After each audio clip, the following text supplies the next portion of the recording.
ነው የገደላት? ወይ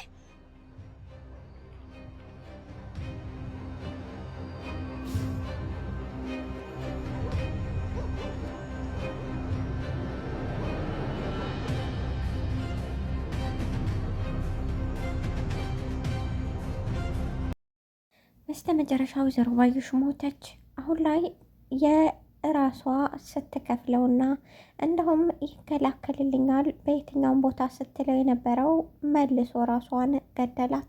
ሰላም ሰላም የቻናሌ ቤተሰቦች፣ ቻናሌን ላይክ ሰብስክራይብ በማድረግ ቤተሰብ የሆነው አሁን ላይ ከወይዘሮ ባዩሽ መማር የምንችለው ገንዘብን እያመለኩ እንዲሁም ምን ያህል ጠላት ለራሱ ወዳጅ ለራሱ ጠላት እንደሚሆንና ክፉ ሰው መጨረሻ ይሄ እንደሚሆን እንማራለን። በሌላ በኩል ደግሞ ባዩሽ ማንም ላይ መተማመን እንዳለባትና እንደሌለባት መለየት አቅቷታል። አሁን ላይ ጠላቷ ቅርብ ሆኖ ነገር ግን እሱ ይጠብቀኛል ብላ እያንዳንዱን ትዕዛዝ የምታዘው ሰው በራሷ ጊዜ ገደላት። እሱም ለገንዘብ ብሎ 3 እጥፍ የሚከፍለውን ፈለገ።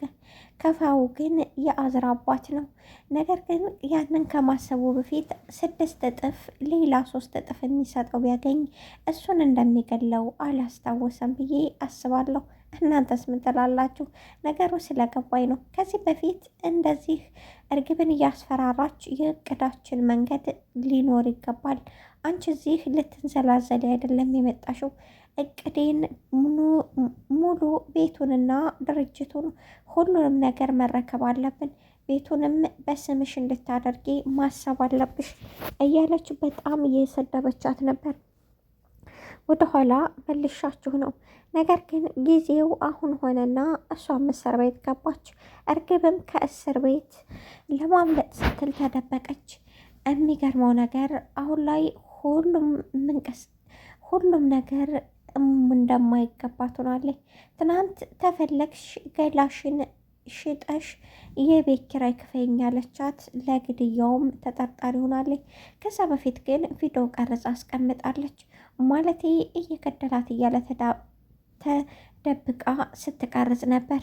ምናልባች እሱም ከተጠራጠረና ቪዲዮውም ወይም የሆነ ነገር ትናገራለች ካለ ሜሮንን ሊያስወግዳት እንደሚችል ምንም ጥርጥር የለውም። ወይዘሮ ባዩሽ በስተመጨረሻ ክፉ ስራዋ ለሞት አስዳረጋት። አሁን ላይ የአዝራ አባት እስከ ዛሬ ገንዘብ ሲሰጣትና አፏን ሲያዘጋት የነበረው ለእያንዳንዱ ነገር እየተከፈለ ነበር። አሁን ግን ራሳቸው በራሳቸው ሁሉን ነገር ሊያደርጉ የወሰኑት እንዲሁም በቃ ከቤት ስለተባረሩ። በሌላ በኩል የባዩሽ ሰራተኛ የነበረው ዛሬ ላይ ተገልብጦ ባዩሽን የገደለው አሁን ላይ ወደ ጥብቅና እንደሚሄድ ምንም ጥርጣሬ የለም። ምክንያቱም ቪዲዮ ሜሮን ካስፈራራትና የሆነ ነገር እንደያዘች ከገባው አንቆ ቪዲዮውን ይቀበላታል። ምክንያቱም ይሄ የህይወትና የሞት ጉዳይ ነው።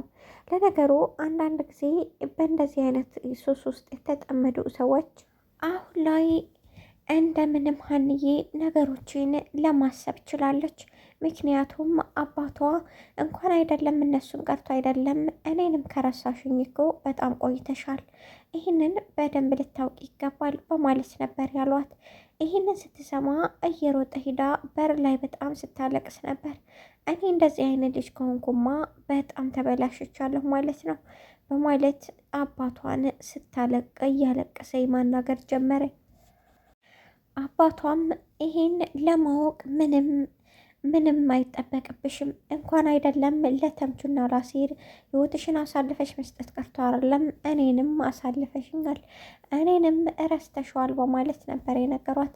ባዩሽ ከዚህ በፊት እንደምታውቁት አሁን ላይ ልጅቷን አግኝተህ ካላስወገድካት እኔ ራሴ ላስወግድህ እገደዳለሁ፣ አንተንም ራሴ በራሴ እጅ አስወግድሃለሁ በማለት ነበረ እየተናገረችው። ነገር ግን ቀድሜ እኔ ካላስወግድሽ ልታስወግድሽኝ እያለ እያሾፈ ነበር። በስተመጨረሻ ሀንዬ በጣም ተንሰቅስቃ ለቀሰች።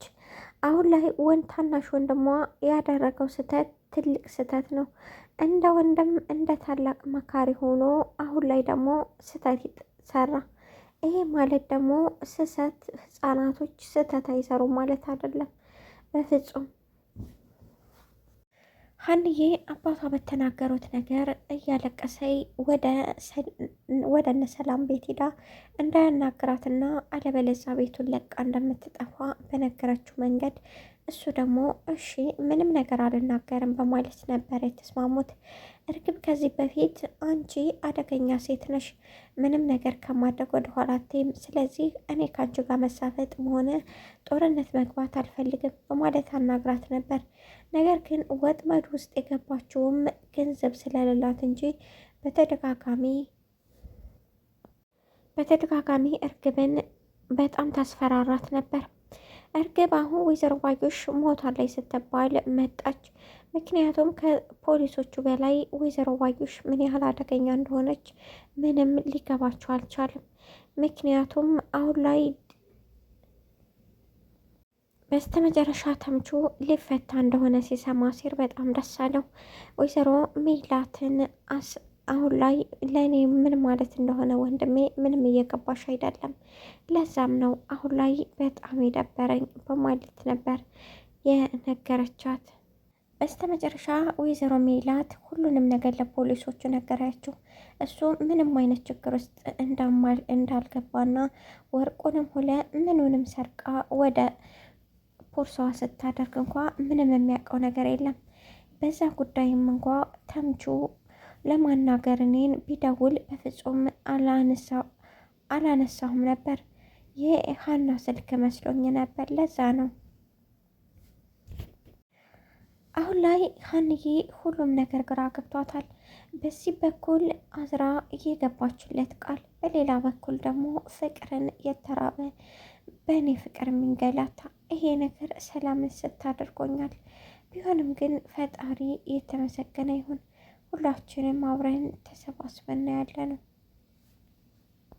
አሁን ላይ ሀና ማንም ሰው እንዳያናግራትና ክላሷ ማንም ሰው እንዳይመጣ አስጠነቀቀች። እንደዛ ከሆነ እኔ ቤቱን ለቅቄላ። አሁን ላይ ሀንዬ እንዳየሁት ከሆነ ለአዝራ ምንም አይነት ስሜት የላትም። ፍቅር የመሰሉ ነገሮች ፍቅር አይደሉም። እንደገና ደግሞ ፍቅር ያላደሉ ነገሮች ደግሞ ፍቅር ሊሆኑ አይችሉም። ምክንያቱም በህይወታችን ውስጥ አንድ ጊዜ ነው የምናፈቅረው፣ እንዲሁም በመጨረሻ ግን ዝም ብለን ያገኘነው ጋር ጊዜያችንን ልንፈጅ እንችላለን። ለዛም ነው አንድ ጊዜ ነው። አሁን ሀንዬ ከአዝራ ይልቅ ለአሲር ትልቅ ቦታ አላት። ምክንያቱም እንደንባዋና እንዳየዋት ከሆነ በስተመጨረሻ የወይዘሮ ባዩሽ ሞት ሲሰሙ በጣም ተናደደች ወይዘሮ ሜላት። ምክንያቱም እኔ ገላታለሁ አለች።